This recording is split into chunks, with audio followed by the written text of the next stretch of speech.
as well. What number page did you say it was? This is page 129. Thank you, sir. Okay. Okay. So this chapter talks about managing data, the database approach, the big data, data warehouses and data marts, knowledge management. These are the 5 main topics. Also, as far as the learning objectives of this chapter are concerned, these learning objectives revolve around these bullet points where we are discussing the ways that common challenges that we face in businesses in terms of managing data. What are the advantages and disadvantages of relational databases, which have been around since 1980s, early 1980s? What exactly is big data? What are the elements necessary to successfully implement and maintain data warehouses? That's something new for a lot of you. And then describe the benefits and challenges of implementing knowledge management systems, also called KMS, in an organization, and understand the process of querying or sending questions to a relational database. What exactly is an entity relationship model, ERD or ERM, and what is a normalization and joins? Again, we are only looking at these concepts from the understanding. We are not looking to get any expertise in these concepts. There is a course that you will be going over in 4th semester or the last semester. It's called the DB2 UDB programming. In the DB2 UDB programming course, you will be working with entity relationship diagrams. You'll be creating entity relationship diagrams. You'll be normalizing the databases. You'll be creating joins and all of that stuff. So you'll be doing a lot of modeling. And then there's another course called Systems Analysis and Design, which is also a last semester course in which you also learn about a lot of these things. But this is, again, just the beginning stuff. We do not expect you to get any expert in these modeling stuff, but just an exposure. So just so that you keep just to keep that in mind. One thing that I want to add, the one thing that I want to bring your attention to right at the beginning is when we talk about big data is a big thing these days. Okay, why is it a big thing these days? Because everywhere you go, we are constantly generating data. Each and every individual generates tremendous amount of data. For example, if you go to a Twitter, you make a tweet, you generate a data. And when you generate the data, that includes your name, the time you posted, what you posted, and then it starts recording the reaction to that tweet. How many times it got shared, who shared it, how many likes you got, how many comments you got, each comment's person, and then their date and time, and then somebody replies to a comment, their replies. Everything is gathering under a single tweet that you made, and that's just Twitter. Then we can talk something very similar from Facebook posts to a LinkedIn post to whatever, TikTok video, to YouTube. Everywhere you go, we're posting data and then we are collecting reaction to that data. So as a result, the data grows and increases, and that creates what we call big data. So just so that you guys have some understanding of where the term big data comes from and why corporations are so much concerned about this big data, because the data is increasing for everybody every day. Tremendous amount of data gets generated. For example, on Blackboard, every time you go to the Blackboard, you make a submission, you're generating the data. I give you the grade point, grade for that submission. I'm generating data. So things of that nature. So diving directly into the chapter. So the chapter talks about these particular items. Again, the author is referring to an appendix at the back of the book, which talks in a little bit more detail about the fundamentals of relational database operations. If you're interested in reading about that in the detail, then you can go to the end of the chapter. So let's get to the first thing first. Opening case, data from pacemaker leads to an arrest. Okay, so I would like everybody to read this.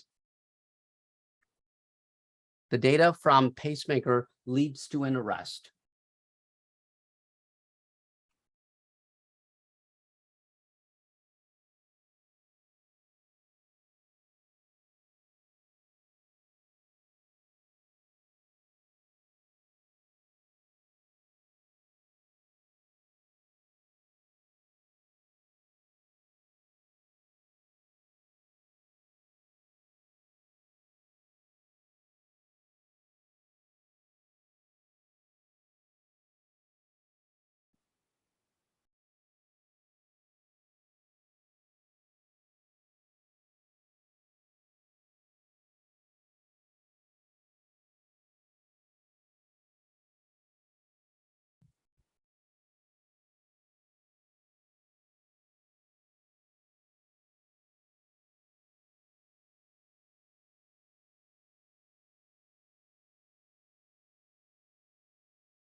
So please give me a green check whenever you guys are done reading.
So almost everybody is done reading except for maybe a couple people.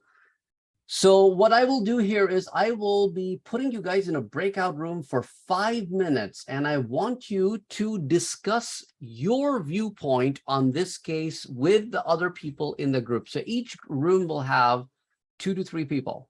Okay, so here you go in your rooms. See you in 5 minutes.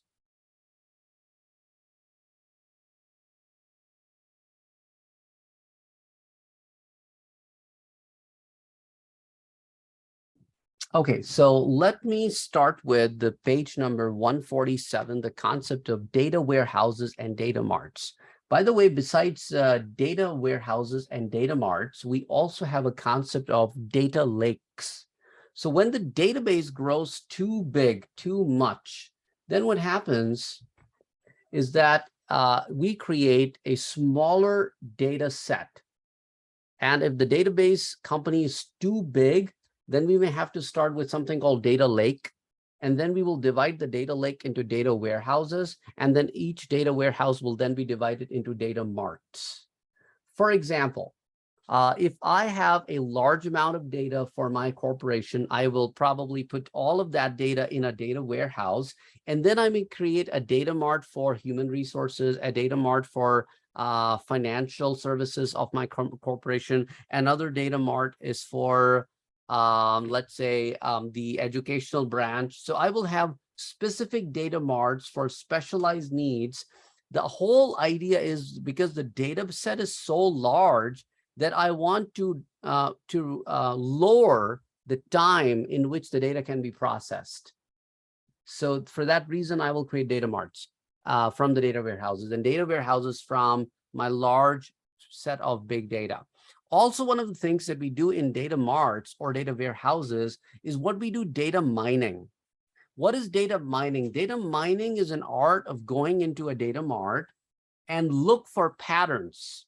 For example, I want to see how many customers in the city of Kenosha have a house that's completely paid for off, and they don't have any cars on loan, and they have a minimum salary or household income rather of at least $150,000, and they own at least a 3,000 square footage of a house, and then I can sell my product to them or at least market them, because my product is of a value that only certain people can afford. So in order for me to get to all the data, and then I have to look at their buying habits and stuff like that, I should then be able to do what?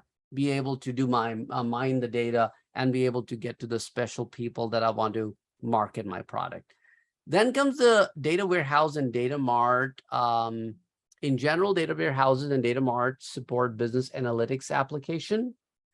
Because data warehouses are so expensive, they're used primarily by large companies. If you're a small company, you probably may be using just a data mart. Some of the basic characteristics of a data mart or a data warehouses could be to organize by business dimensions or subjects. So some people will organize their data marts like this, that they will have every year's data. That's one dimension. Within that year, they will have another dimension of department. Within that dimension, they would have another dimension of managers. And within that dimension, they may have another dimension of individual employee performance. So by year, by department, by manager, by employee. So you are basically looking at the entire data set from multiple dimensions. Then you are able to process that data, integrate that data. So it's basically a very different way of looking at your data set. Okay. So here we have an example of a typical storage mechanism. Have a look at this diagram.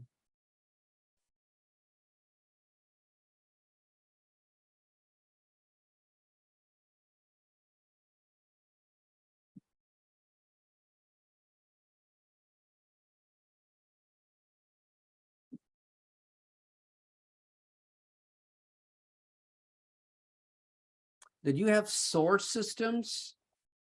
The data is coming into the enterprise data warehouse, from where it's going into the data marts, from where it's going into through the middleware into respective reporting systems.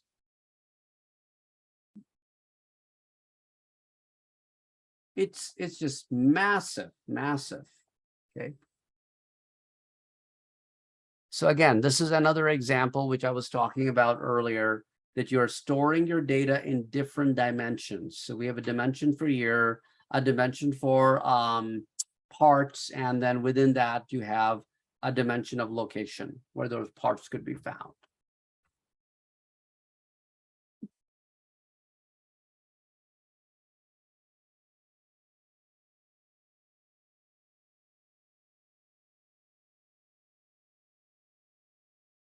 Data integration.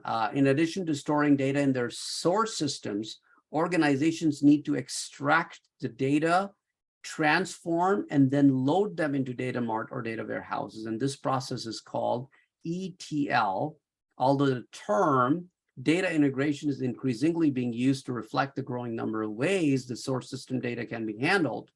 So ETL is the terminology that we use for this process. Then storing the data, of course, is another process where organizations are constantly looking for ways to take the data from a centralized enterprise data warehouse and then put them in the respective boxes for further processing. Metadata is the data about the data. So you need to be able to store some information as to how you're handling your information, and that's your data, metadata.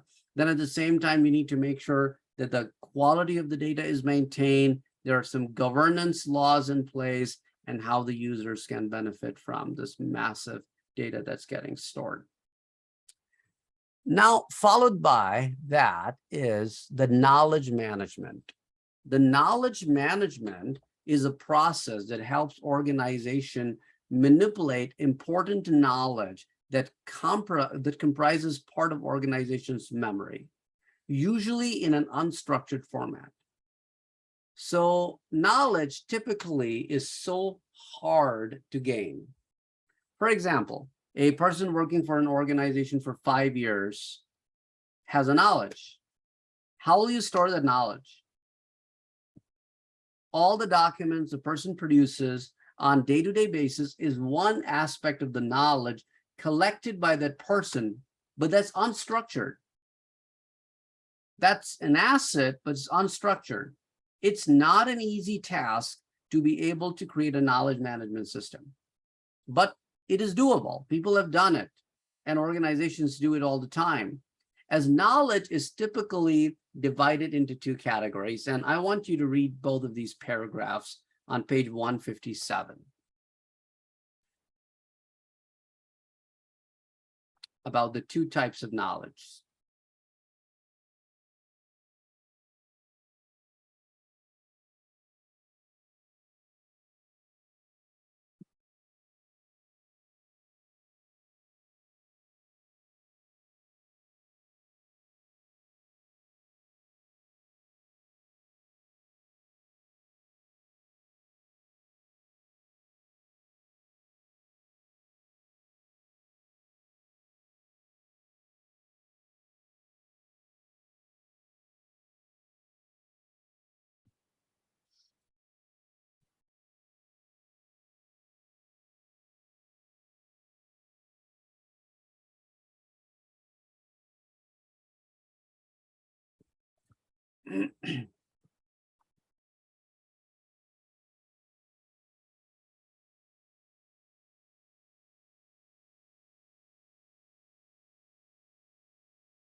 So what exactly does a knowledge management system refers to? Right here, it tells you on page 157 that it refers to the use of modern information technologies, which are inclusive of internet, intranet. Intranet is the local area network resources of your organization that are not accessible from outside.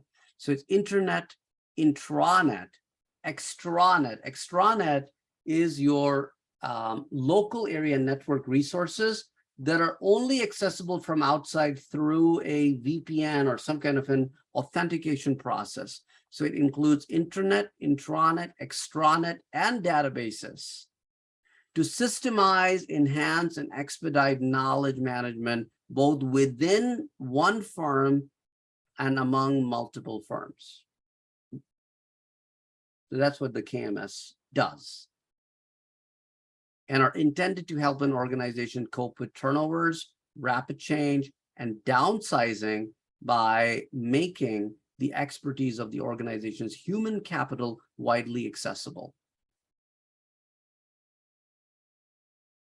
And this talks about a typical cycle that the KMS would take. It would create the data, it would capture the data, it will then refine the data, will then store the data, and then will manage the store data, and then disseminate the data. And then we'll repeat the process over and over again. And it's all happening at the tool level, no human intervention or minimal human intervention.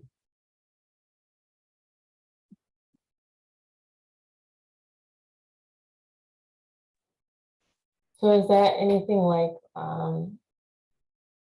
Salesforce or anything like that? Yeah, that's more like a CRM solution, which is customer relationship management. Okay, so it's not the same. It's not the same concept. It may have parts of it, of a knowledge management system. It's not like, it's completely. It's a little bit different though. Yeah, it's because knowledge management system is so wide that some companies only implement components of it. Okay. Plus it's expensive. So for example, if you come up with a knowledge management system that will act like a human, it would have a vast amount of information about certain subject matter and act like a subject matter expert. So you pose a question at it, it goes into its captured, refined, stored data, and then come back with an answer.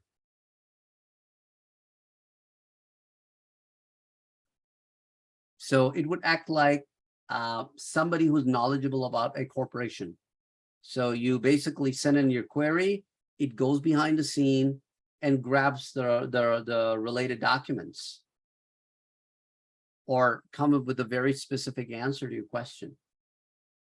So that basically is a kind of a knowledge management system, you can say. Thank you.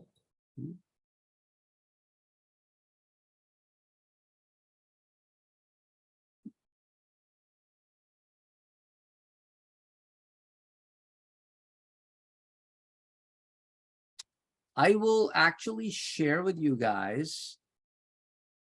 Okay, hold on a second.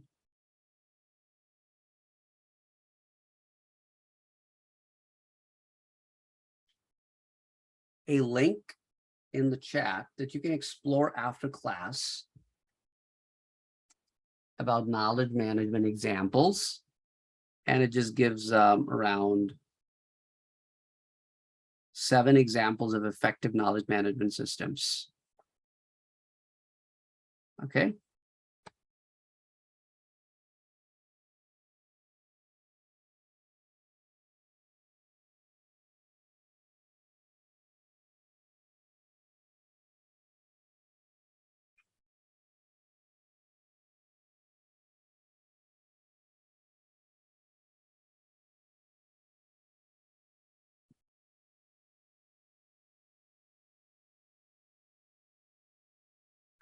Okay, moving on to the fundamentals of relational databases. We will very quickly go over this stuff as databases is something that you will be learning in some of the other courses in the program.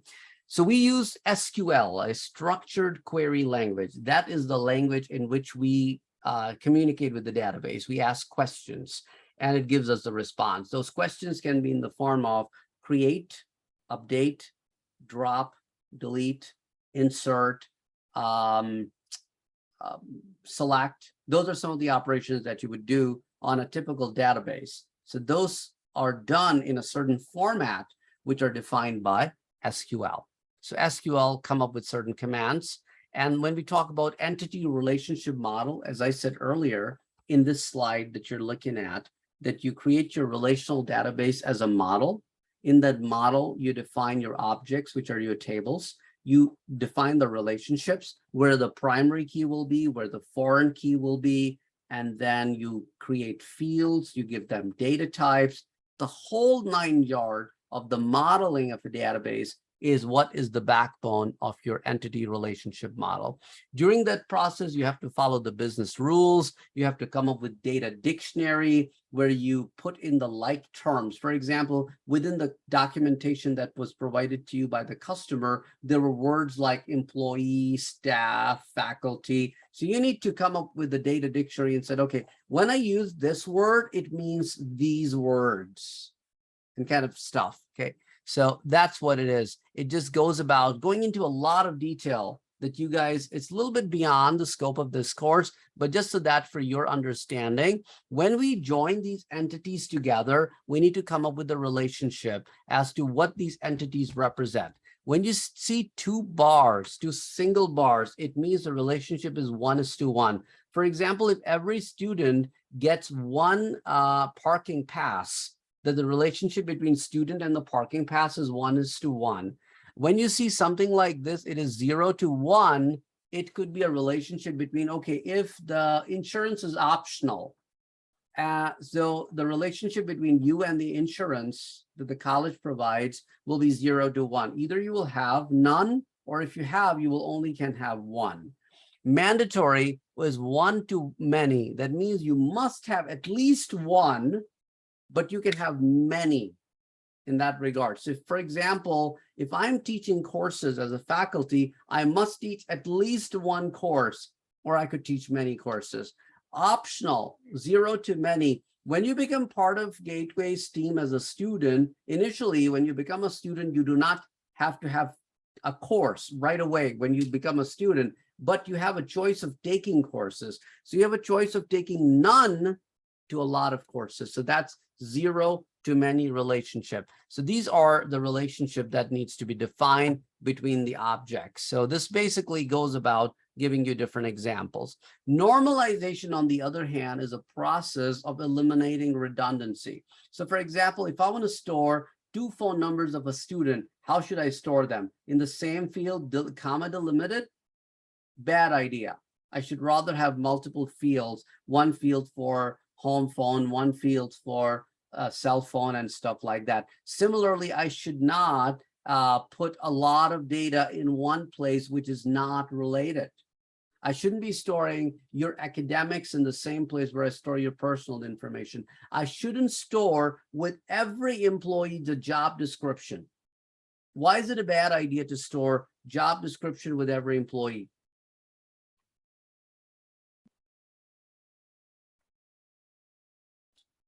Every Yeah. employee's got a different job description. depending on their position. But why is it a bad idea to store it in every record? The job. I mean, you don't want to send the wrong information to the wrong person, or look up the wrong person thinking you have the right person when it's really the wrong person. So it's caused a lot of confusion. There are two reasons. One, data redundancy. Why? Because if I hire 5 faculty members to do the same job, I'm repeating the same job description in each one of them.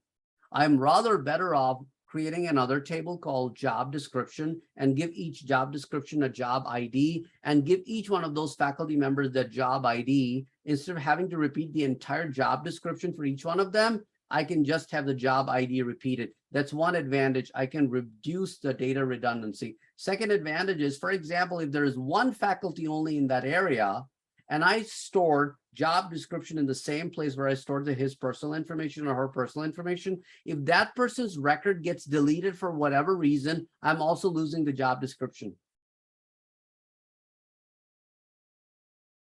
So, for example, president of the college, I don't want to store his job description in the same area where I store his personal information. If he leaves the corporation, I'm also losing the job description.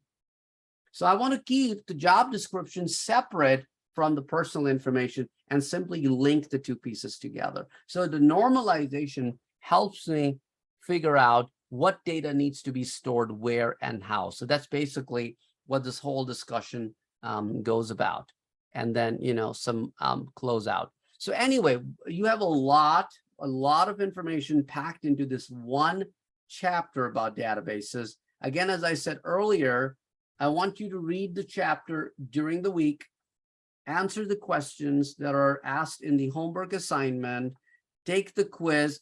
You need to summarize again, just like every week. You need to summarize the chapter, but do not get overwhelmed by the information because there's so much information in this chapter. So much information in this chapter. Okay. So does anybody has any questions? Let me show you guys the unit number 5, and I'll be putting in the recording right here as well, probably either today or tomorrow. And in this week, I've given you 1 question from problem solving activities as well, and 3 from discussion, and then you have a quiz. Okay, so when you are looking down in the discussion, I've given you 3 from discussion questions, and I've given you 1 from the problem solving activities. So just make sure that you're paying attention to that.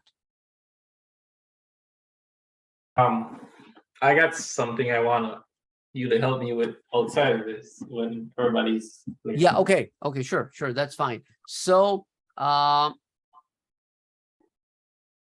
any questions? Yes, I have a question. Yep. So we have the exam next week, is that correct? Oh, hold on a second. Let me double check. That's a very good thing that you brought up here.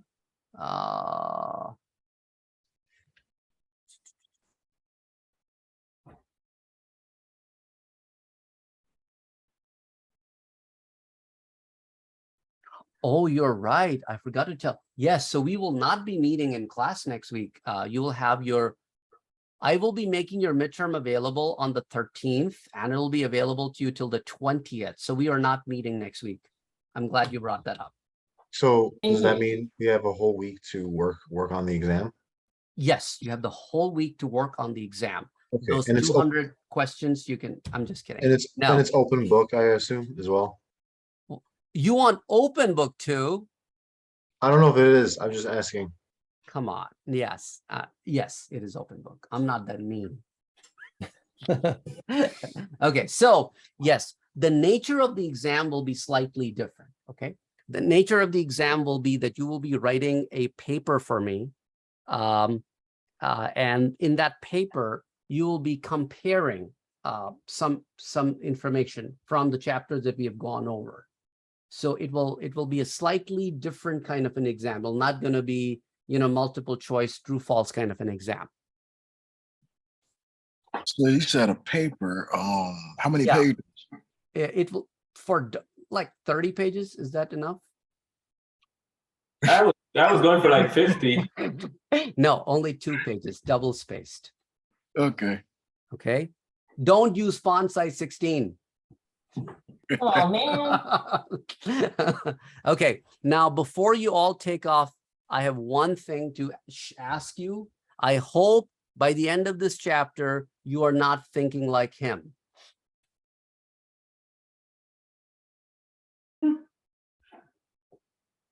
Yeah. Okay. That serves the purpose. If you're not thinking like him, that's good. You have good idea that we're not talking about those clouds. You funny as hell, man. Okay. Sure. So I'll see you guys in 2 weeks then. Okay. Yep. Okay, thank you. Yeah. So the midterm will be available next week, Thursday, and you will have time till 20th to work on it. Nice. Okay. But please, please, please do not wait till the 20th. I've Oh, had I'm knocking people mine come out in. this weekend. Yeah, please, not this weekend. It will be available Next on weekend, 13th. sorry. Yes, yes. And I have had students who come up to me on the last day asking for extension. However, the same students remember not to come to the class. They remembered one piece, but didn't remember the other piece. Oh, I forgot to do the midterm, but you remember not to come to the class. Funny. Okay, guys, have a good night, everybody. Yep. See you guys in 2 weeks. And Wait, don't leave. Remember, don't leave me. yeah, I'm here. I'm here. I'm here. Thank you. No problem. So let me turn on.